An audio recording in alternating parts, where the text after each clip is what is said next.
Hello my dear students, फिर से आप सभी का स्वागत है आपका अपने इस YouTube channel new MG academy में। डियर स्टूडेंट्स, आज की क्लास में हम लोग जानेंगे कि किसी भी वैज्ञानिक के जो काम करने के तरीके होते हैं, विधि होते हैं, वो कितने प्रकार के होते हैं और कैसे वैज्ञानिक सोचते हैं। किसी भी काम को, किसी भी प्रयोग को परीक्षण करते समय, चाहे जाँच करते समय, आविष्कार करते समय, कोई भी देश के वैज्ञानिक चाहे कोई भी हो, वो कितने तरीके से किसी काम को अंजाम देते हैं और सोचते कैसे हैं। तो चलिए डियर स्टूडेंट्स, देर न करते हैं हम लोग वीडियो को स्टार्ट करते हैं। अगर आप इस चैनल पर नए हो तो प्लीज चैनल को सब्सक्राइब कीजिए, वीडियो को लाइक कीजिए तथा शेयर कीजिए और भी जानकारी बेहतर से बेहतर प्राप्त कीजिए, मेरी आपसे यही उम्मीद है। तो चलिए डियर स्टूडेंट्स, देर न करते हम लोग वीडियो को स्टार्ट करते हैं और देखते हैं कि कौन सा वो तरीका है 5 जिनसे वैज्ञानिक, हमारे देश के जो वैज्ञानिक है, किसी वैज्ञानिक तो पहले बता दें हम आपको, किसी देश और किसी एक राष्ट्र के लिए नहीं होते हैं। वैज्ञानिक सभी मानव जाति के लिए होते हैं। तो चलिए डियर स्टूडेंट, देर न करते हैं हम लोग वीडियो को स्टार्ट करते हैं और देखते हैं कि 5 तरीके कौन कौन से हैं वैज्ञानिक के सोचने के। डियर स्टूडेंट, किसी भी वैज्ञानिक के काम करने के तरीके अर्थात वैज्ञानिक विधि के 5 मुख्य अंग होते हैं। ये 5 मुख्य अंग के माध्यम से ही कोई भी वैज्ञानिक, चाहे वो किसी देश का हो, चाहे किसी एक राष्ट्र का हो, जो अपने अनुभव के आधार पर 5 तरह से निरीक्षण करते हैं किसी एक कार्य के लिए। तो जिसमें से फर्स्ट नंबर जो निरीक्षण है, किसी भी घटनाओं का सावधानी पूर्वक किया गया प्रेक्षण। किसी भी घटना का, जब भी प्रकृति में कोई भी घटनाएं घटित होती है तो सर्वप्रथम जो हमारे देश के वैज्ञानिक या किसी अन्य देश के वैज्ञानिकों ने क्या करते हैं, सबसे पहले उस घटनाओं का सावधानी पूर्वक निरीक्षण करते हैं। फिर उसके बाद में दूसरा नंबर जो है, संभावित कारणों का अनुमान लगाना। मान लीजिए अगर कोई घटना घटित, प्रकृति में घटना घटित होती है, तो सबसे पहले वो अपने अनुसार ये अनुमान लगाएंगे कि जो घटना घटित हुआ है किस कारण से हुआ है और ये हुआ कब है और इससे कितना विनाशकारी हो सकता था, इनका अनुमान लगाते हैं। फिर तीसरा नंबर जो है, प्रयोगों और परीक्षणों द्वारा उन कारणों की जांच करना। अपने प्रयोग के अनुसार या परीक्षणों के अनुसार उन कारणों का ये जांच करते हैं कि कैसे ये घटना घटित हुआ है और क्यों हुआ है। फिर चौथा नंबर जो है, उन जांचों के आधार पर, जो वैज्ञानिक जांच करते हैं, उन जांचों के आधार पर किसी एक निष्कर्ष पर पहुंचना। किसी एक निष्कर्ष पर पहुंचते हैं ताकि मैं इसके बारे में क्या बोलूं, क्या प्रस्तुत करूं जनता के सामने या मानव जाति के सामने,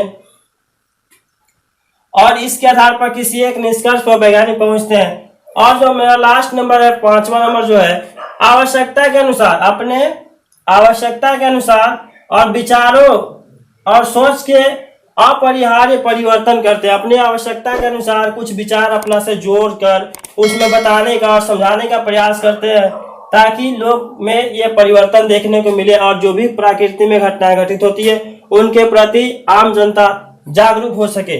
डियर स्टूडेंट्स, ये थी वैज्ञानिक के 5 सोचने का तरीका और प्रयोग करने का विधि, वैज्ञानिक विधि इसी को कहते हैं।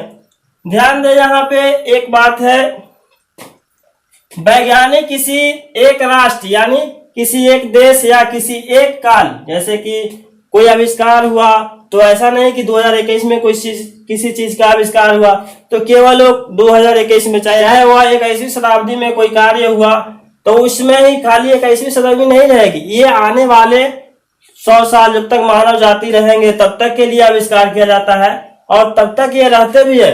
तो वैज्ञानिक किसी एक राष्ट्र या किसी एक काल के नहीं होते हैं, वे समस्त मानव जाति के होते हैं, समस्त मानव जाति के होते हैं।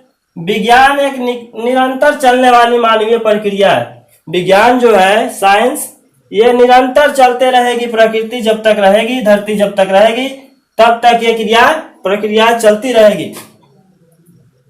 महान वैज्ञानिक अल्बर्ट आइंस्टाइन ने ठीक ही कहे थे कि इस बात को हमेशा याद रखना कि जो अद्भुत बातें अपने विद्यालय में या किसी शिक्षक से, ट्यूशन में, जहां भी तुम सुनते हो या सीखते हो, वे संसार के सारे देशों में, संसार के सभी देशों में कई पीढ़ियों यानी हमारे दादा परदादा जिस समय रहते थे, उनके द्वारा उत्साहपूर्वक, उल्लासपूर्वक किए गए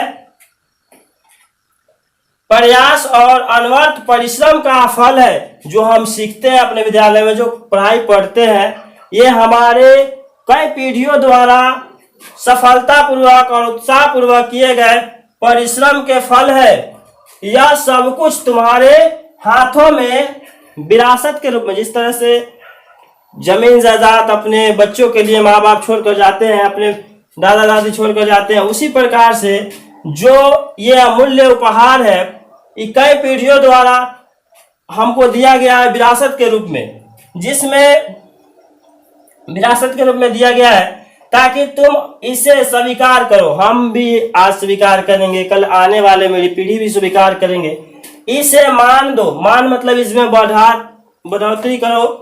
इस जो दिया गया, मान लीजिए 1 कट्ठा 2 कट्ठा जमीन दिया गया, इसमें आगे चलकर वृद्धि करो और इससे वृद्धि करो और इससे एक दिन तुम भी अपने आने वाली अगली पीढ़ी को विरासत के रूप में निष्ठापूर्वक सौंप जाओ। ये बात किसने कहा था? तो अब महान वैज्ञानिक अल्बर्ट आइंस्टाइन ने कहे थे। डियर स्टूडेंट्स, आज की क्लास में हम लोगों ने यह जाना कि किसी भी वैज्ञानिक के काम करने के तरीके जो 5 होते हैं वो कौन कौन से होते हैं, और कोई भी वैज्ञानिक, चाहे वो किसी देश का हो चाहे किसी राष्ट्र का हो, तो कैसे किसी भी काम को अंजाम देने के लिए, चाहे कोई भी प्राकृतिक घटना घटित होती है, तो उसे वो कैसे निरीक्षण करते हैं और कैसे देखते हैं। डियर स्टूडेंट्स, अगर वीडियो अच्छी लगी हो तो चैनल को सब्सक्राइब कीजिए, वीडियो को लाइक कीजिए तथा शेयर कीजिए और आगे इसी तरह से शिक्षा ग्रहण करते रहे। तो डियर स्टूडेंट्स, आज की क्लास में इतना ही। फिर मिलते हैं हम लोग अगले वीडियो में, तब तक के लिए जय हिंद, धन्यवाद।